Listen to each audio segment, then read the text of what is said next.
Wow, so it's been about 2 years since I posted my last video. I never really intended on stopping. I think that time just kind of got away from me a little bit, or a lot of it.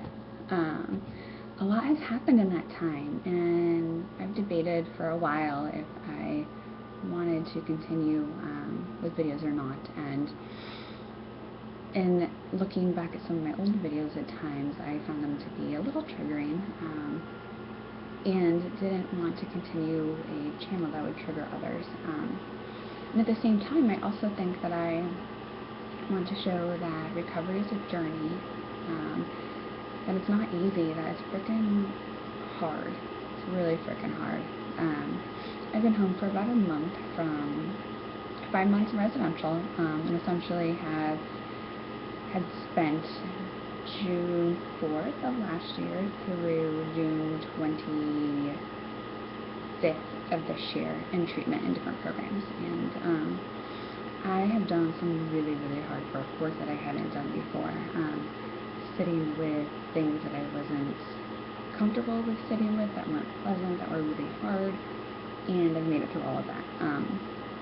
I've started working through some workbooks that have been really helpful, centering on DBT and ACT, and body image. And while I have never really been a proponent of workbooks, I've kind of just always laughed them off and thought, like, whatever, those aren't going to help me.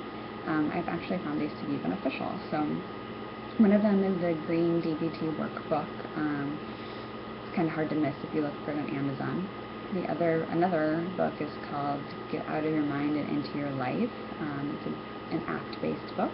And the body image book is called Living with Your Body and Other Things You Hate.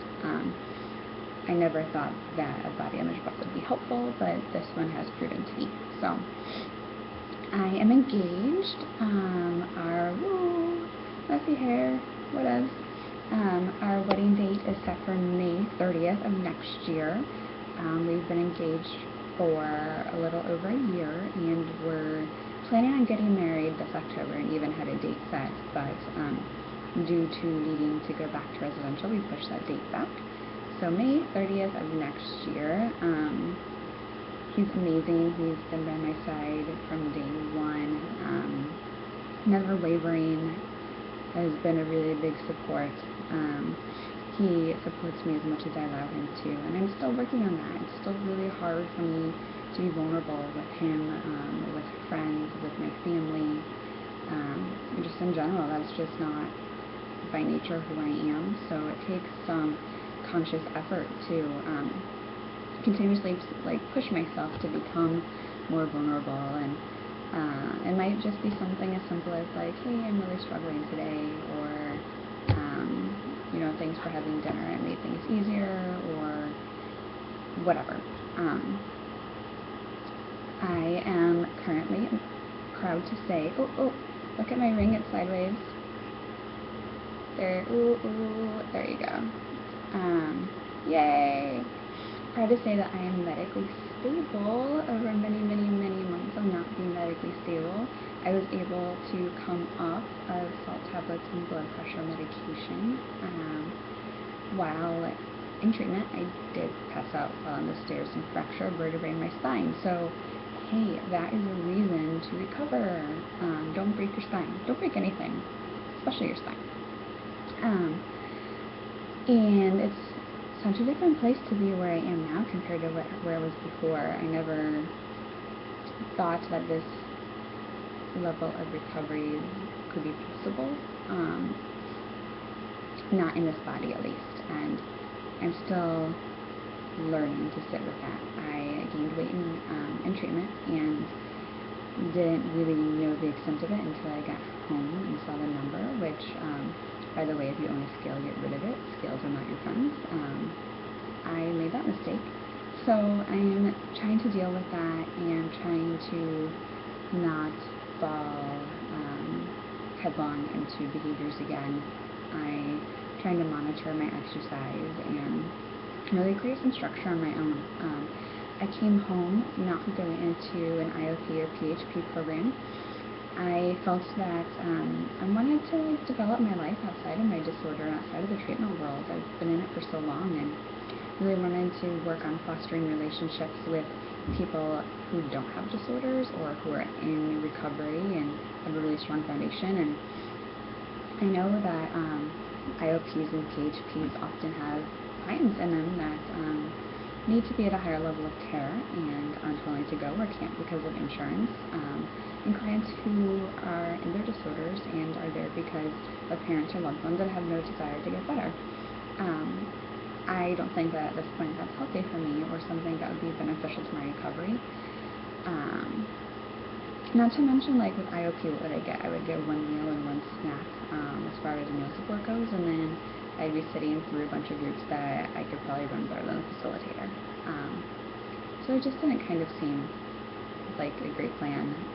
Creating my own structure is where I have the most trouble, and that's something that I have to do. I'm eventually going to have to do it, so why not now? I have discovered yoga.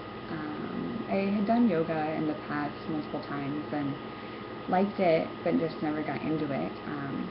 I am canceling my gym membership.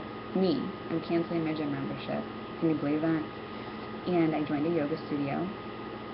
I am trying to only do it when I want to. Yesterday was my favorite class, and I ended up not going because I just didn't feel like that's what my body wanted yesterday, and I want yoga to be something that I do because I love it and not because I feel like I have to. I don't want it to be like the gym used to be. It really helps me to feel grounded and centered and more aware of my body, and that's not always comfortable. In fact, a lot of times it's not comfortable, but I leave feeling stronger, and feeling stronger both mentally and physically, and really more grounded and present. And being present is something that I'm really focusing on this time around. Staying with emotions. I had a therapist at the end of last year tell me to stay, feel, touch, breathe, love. So stay with the emotion and don't run from it. Really let yourself feel the emotion. Touch it. If there's a place in your body where you can feel it, like maybe it's in your throat or in your heart, touch that emotion. Breathe through it. We often forget about our breath when we're like in a place of anxiety or anger or discomfort, so bring it back to your breath.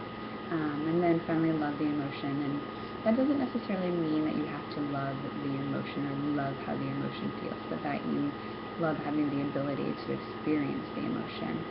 This is something that I've continued to come back to time and time again, especially when I am feeling really self-conscious or really guilty about something that I ate. I come back to the stay and feel and just stay and feel and remind myself that I'm going to get through it, that it's going to get better and it's going to subside and it'll be okay. It's been really helpful. What else have I done? I started making jewelry again. I'm going to be starting an Etsy shop, and when I have it launched, I will let all of you know. I can't say it's fantastic, but I enjoy it and want to share it with other people, so this is my way of doing that.